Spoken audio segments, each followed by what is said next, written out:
Genesis chapter 24.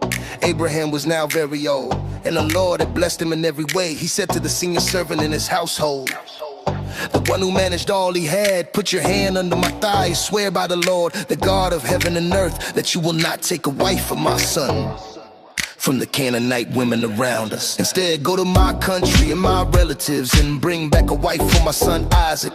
The servant asked, what if the woman is unwilling to come back with me? Should I take Isaac to the land you came from? Abraham said, make sure you do not take my son back there. The Lord, the God of heaven, who brought me from my father's house and promised me descendants, will send it before you so you can find a wife for my son. Woman is unwilling to come back, you are released from this oath, but do not take my son there. So the servant placed his hand under Abraham's thigh and swore to him. The servant took 10 camels and set out with all kinds of gifts from Abraham. He traveled to Aram Nahum, to the town of Blessed.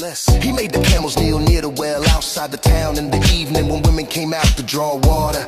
And he prayed, Lord God of my master Abraham, make me successful today, show kindness to my master.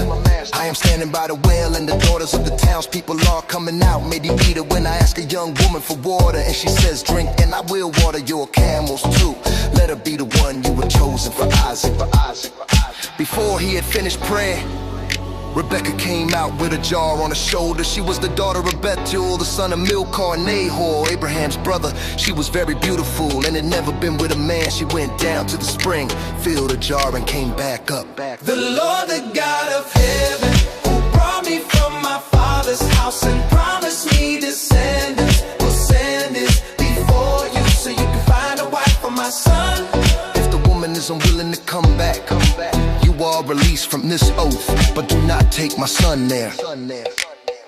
The servant hurried to meet her and said, please give me a little water from your jar. She said, drink, my lord, and quickly lowered the jar to her hands and gave him a drink. After he had finished drinking, she said, I will draw water for your camels too until they have had enough. She ran back and forth to the well until all the camels had finished drinking. The servant watched her in silence, wondering if the Lord had made his journey successful.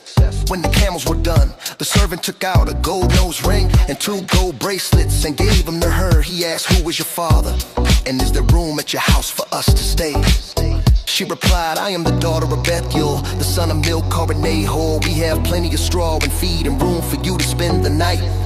The man bowed down and worshiped the Lord, saying, praise be to the Lord, who has not abandoned his kindness and faithfulness to my master Abraham. The Lord has led me straight to my master's family. Rebecca ran to tell her family. Her brother Laban saw the ring and bracelets and ran out to meet the servant. Come, he said, you who are blessed by the Lord, why are you standing outside? I have prepared the house and a place for the camels. The servant entered and they unloaded the camels, brought water for his feet and set food before him. But he said, I will not eat until I tell you why I am here.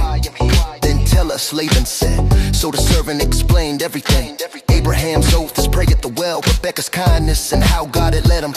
Laban and Bethuel answered, this is from the Lord. Take Rebecca and let her become the wife of Isaac. The next morning the servant asked to leave, but Rebecca's family said, let her stay 10 days.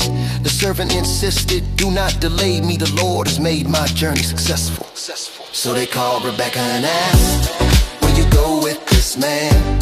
She said, I will go. They blessed her. May you become thousands upon thousands. May your descendants possess the gates of their enemies. Rebecca and her attendants mounted the camels and followed the servant. Isaac had been living in the Negev. One evening he went out into the fields to meditate. He looked up and saw camels approaching. Rebecca looked up and saw Isaac. She got down from her camel and asked the servant, who is that man walking toward us? That is my master's, he said. So she covered herself with a veil. The servant told Isaac everything that had happened. Then Isaac brought her into the tent of his mother Sarah, and he married Rebecca. She became his wife and he loved her. And Isaac was comforted after his mother's death.